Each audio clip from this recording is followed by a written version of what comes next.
আসসালামু আলাইকুম ওয়া রাহমাতুল্লাহি ওয়া বারাকাতুহু। সুপ্রিয় দর্শক মণ্ডলী, আশা করি মহান আল্লাহ রাব্বুল আলামিনের অশেষ মেহেরবানি ও দয়ায় আপনারা সকলে ভালো আছেন। সালাত বা নামাজ আল্লাহ পাকের ইবাদত সমূহের মধ্যে সবচেয়ে গুরুত্বপূর্ণ একটি ইবাদত।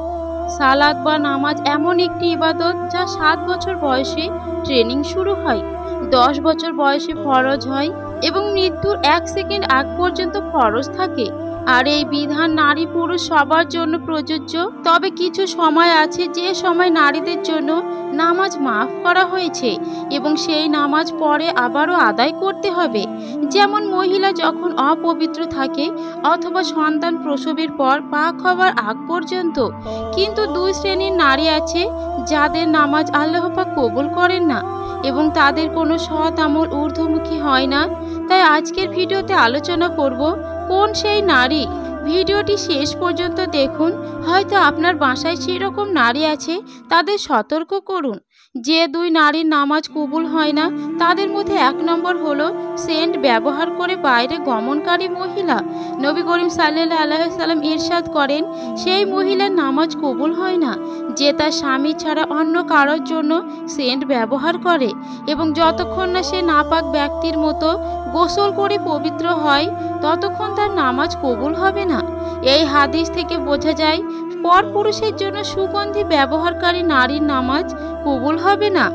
অন্য একটি হাদিসে রয়েছে, হযরত আবু হুরায়রা রাদিয়াল্লাহু তাআলা আনহু হতে বর্ণিত, রাসূল সাল্লাল্লাহু আলাইহি সাল্লাম ইরশাদ করেছেন, যে নারী সেন্ট ব্যবহার করে মসজিদে আসে আল্লাহ পাক তার নামাজ তখন কবুল করে, ঠিক যেমন একটি অপবিত্র ব্যক্তি ওযু গোসল ছাড়া মসজিদে আসলে কবুল করেন।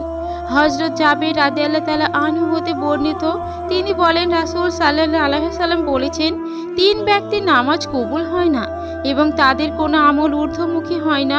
1 পলাতক গোলাম যতক্ষণ না সে মালিকের কাছে ফিরে আসে। 2 যে স্ত্রীর উপর স্বামীর অসন্তুষ্ট থাকে। 3 মাতাল যতক্ষণ না জ্ঞান ফিরে আসে।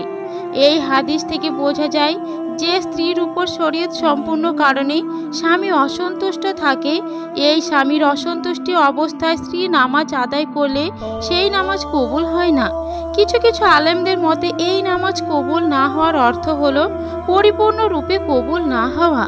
তবে মহিলাদের জন্য গুড নিউজ হলো, হযরত আনাস রাদিয়াল্লাহু তাআলা আনহু হতে বর্ণিত, তিনি বলেন, রাসূল সাল্লাল্লাহু আলাইহি সাল্লাম বলেছেন, কোনো নারী যখন 5 ওয়াক্ত নামাজ আদায় করে, রমজানের রোজা রাখে, যৌনাঙ্গের পবিত্র রক্ষা করে, স্বামীর নির্দেশ পালন করে, তখন সে জান্নাতের যে দরজা দিয়ে ইচ্ছা প্রবেশ করুক। সুবহানাল্লাহ। সেই প্রেক্ষাপটে প্রত্যেকটি নারীর উচিত তার স্বামীকে সন্তুষ্ট রাখা। আর কোনো স্বামী মনে করেন যে আপনি অসন্তুষ্ট হলে আপনার স্ত্রী ক্ষতির সম্মুখীন হবে, তা কিন্তু নয়। এখানে শরীয়ত সম্পূর্ণ ওজোর থাকতে হবে। অনেক বদমেজাজি স্বামী রয়েছে, ছোটখাটো বিষয় নিয়ে স্ত্রীর সাথে লেগে যান বা তার উপর অসন্তুষ্ট হয়ে যান। মূলত আল্লাহর দৃষ্টিতে স্বামীর অসন্তুষ্টির পিছনে সুস্পষ্ট কারণ থাকতে হবে এবং সেটি যদি স্ত্রীর ভুলের কারণে হয় তখন কিন্তু সেই স্ত্রী ক্ষতিগ্রস্ত বা গুনাহগার হবে। আল্লাহ রাব্বুল আলামিন আমাদের প্রত্যেকটি মা বোনকে এই 2টি ভুল থেকে শুধরে নেওয়ার এবং সতর্ক থাকার তৌফিক দান করুক, যাতে আমাদের প্রত্যেকের মা বোনের নামাজ এবং রোজা আল্লাহ রাব্বুল আলামিনের দরবারে কবুল হয়ে যায়। আমিন।